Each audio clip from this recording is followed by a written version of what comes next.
Imagine there's a company that controls $10.6 trillion in assets, nearly half of the GDP of the entire United States. Imagine this company also owns shares in 95% of the largest companies in the world. Now, what if I told you that this company was largely self-regulated? Well, my friends, the company I've just described to you goes by the name of BlackRock. And while you might not know much about them, they know a whole lot about you. Everything from Apple to Android, to grocery stores, to farm products, to doctors, to law firms, to athletic wear, to luxury goods, to cars. Basically anything you can imagine, BlackRock probably owns a piece of it. Now the question is, what does that mean for you and me? Well, today we're going to take a deep dive on BlackRock, and I'm going to show you exactly how they maintain power from the shadows. BlackRock began in 1988 as Blackstone Financial Management, a spin-off from the private equity firm Blackstone Group. Larry Fink, one of BlackRock's founders, made his claim to fame in mortgage-backed securities. Now, if you're wondering why mortgage-backed securities sound familiar, mortgage-backed securities were one of the financial mechanisms behind the 2008 housing financial crisis in the United States. Have you ever seen The Big Short? I got it. Well, what am I supposed to do? You want me to write a piece called We're All Yes! That's a perfect title! Casey, right now, every bank in town is unloading these bonds onto unsuspecting customers, and they won't devalue them until they get them off their books. This level of criminality is unprecedented, even on Wall Street. By 1992, BlackRock had bought out its original investors, and in 1995, it merged with PNC Financial Services Group Asset Management Division, paving the way for what would become the world's largest asset manager. Fast forward to today, with over $10 trillion in assets, BlackRock has its hand in every major sector of the global economy. To understand BlackRock's power, you need to understand exactly what an asset manager does. An asset manager like BlackRock takes money from its investors, whether individuals, pension funds, or institutions, and invests it on their behalf. Their goal? To generate returns while mitigating risk for their clients. They do this by hedging their bets and spreading their investment across multiple sectors: stocks, bonds, real estate, etc. When you hear fancy terms like passive investing or index funds, this is what they mean. Instead of buying and selling individual stocks, which even for the most talented traders in the world is often a losing game, BlackRock invests in entire markets to hedge their bets. This strategy is called passive investing. Passive investing is a strategy that has completely changed the financial world. BlackRock's strategy is to hold multiple shares in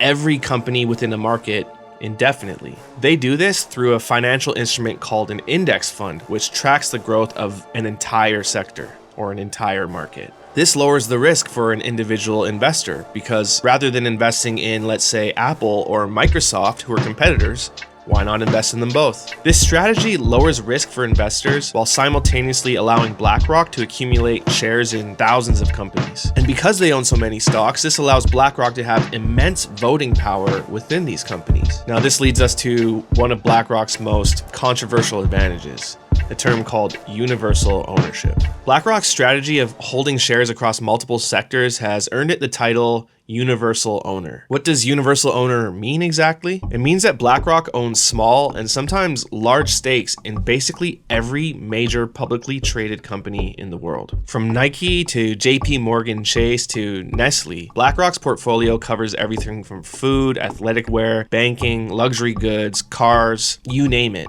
And this ownership obviously gives BlackRock enormous influence in boardrooms. Even though they might not own 51% or controlling share in any one given company, their small ownership in every company allows them to shape corporate decisions globally. 5% in any individual company is actually very significant because if and when shareholdership is dispersed, 5% makes you, in all likelihood, the single largest shareholder in that company. In other words, BlackRock's strength isn't in owning companies per se, it's in shaping entire global markets. So BlackRock claims to be a passive investor, which means they're not involved in managing any of the companies that they are actively investing in. Now on paper, this sounds harmless. They're just, investing in growing companies and doing right by their investors. What's wrong with that? But here's where things get a little bit murky. Even though BlackRock is technically passive, their ownership shares allow them to vote in major corporate decisions. Everything from executive pay to mergers and acquisitions. And with their massive ownership stakes, their decisions carry massive weight. The amount of stock you have determines the number of votes you get.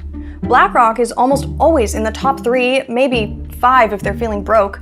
So that is a lot of votes. In fact, BlackRock is notorious for almost exclusively voting in line with company management. This means pushing through decisions that typically don't benefit the employee or the consumer. A large chunk of BlackRock's $10.6 trillion in assets under management comes from money from the regular Joe, guys like you and me. Whether it's a public pension plan or your 401k in the United States or my RRSP in Canada, the chances are that BlackRock manages some or all of it without you even knowing about it. And here's how they do it. When pension funds or institutions like banks invest through asset managers, they sign away their voting rights to be managed or handled by the asset manager. So basically what that means is you as the investor are signing away your right to vote on company decisions to BlackRock. You are assigning BlackRock your power to vote on major corporate decisions across every sector in the entire economy. From wages to corporate policies to environmental policies to labor and trade, you name it. Because asset managers are only beholden to their shareholders and their investors, this is also contributing to inflation and the wealth gap between the rich and the poor in North America. Again, this is a byproduct of their universal ownership model. One of the biggest criticisms of BlackRock's universal ownership model is it actually discourages competition in the marketplace. Since BlackRock owns shares in rival companies like Nike, Adidas, Under Armour, and Lululemon, for example, there's very little incentive for these companies to compete against one another from a pricing standpoint. If one company is underperforming, BlackRock's profits from the other company easily makes up the difference. This lack of competition keeps prices high for consumers, while BlackRock continues to profit on both ends of it. BlackRock's power and influence doesn't just stop in corporate America. They have deep ties to governments and financial institutions all over the world. During the 2008 financial crisis, BlackRock was actually hired by the United States government to help manage the financial recovery of the entire country. Larry Fink was also on the board of the World Economic Forum, and he was also rumored to be Hillary Clinton's Treasury Secretary pick in 2016. BlackRock has deep ties and strong relationships with the Federal Reserve, the Canadian Central Bank, and European banks. Critics argue that these political relationships and ties give BlackRock an unfair advantage and actually allow them to skirt regulatory control, thus giving BlackRock huge influence on global monetary policy. And if you look into how much money BlackRock spends annually on lobbying, I think that would be a pretty fair assumption. When you think of asset managers, 3 big names come to mind: BlackRock, Vanguard, and State Street. These 3 companies together currently manage over $20 trillion in assets. They are going into almost every section of our economy.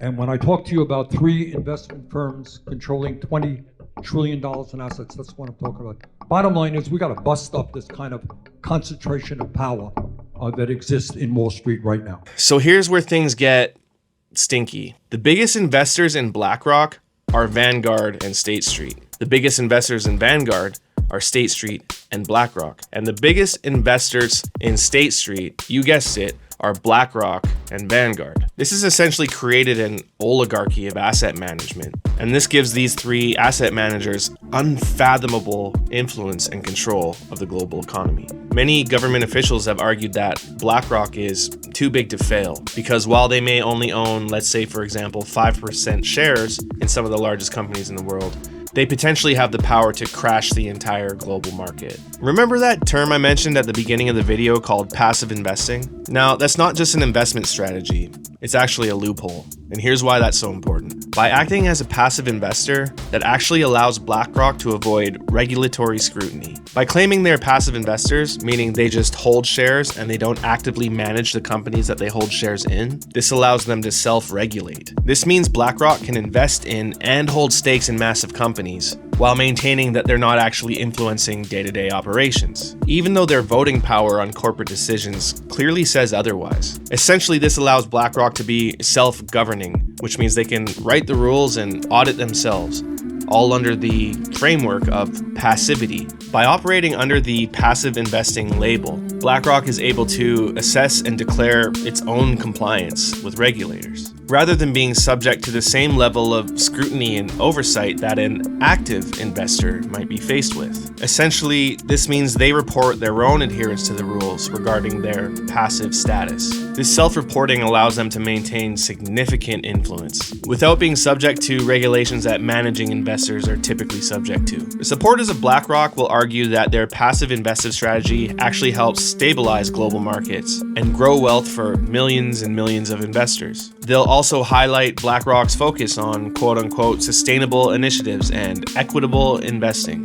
On the flip side, critics of BlackRock state that they've essentially created an oligarchy within the financial system with way too much power and way too much insight and way too much influence on global economies and governments, coalescing power and wealth into one place, squeezing out the little guy, making things more and more expensive, and taking away jobs from local economies in the name of profits. And this is a trend that we're seeing play out all over the Western world currently. Whether you see them as market stabilizers or corporate overlords, one thing's clear: there's never been a company like BlackRock with so much power in the history of the Western world. So, does BlackRock control the world? Well, yeah, they kinda do. They influence politicians on either side of the political spectrum. They own everything from the shoes that you wear, to the clothes on your back, to the food that you eat, to the fertilizer that the farmer used to grow the food, to the doctor that you go see, and even the information that you consume. BlackRock is shaping the economy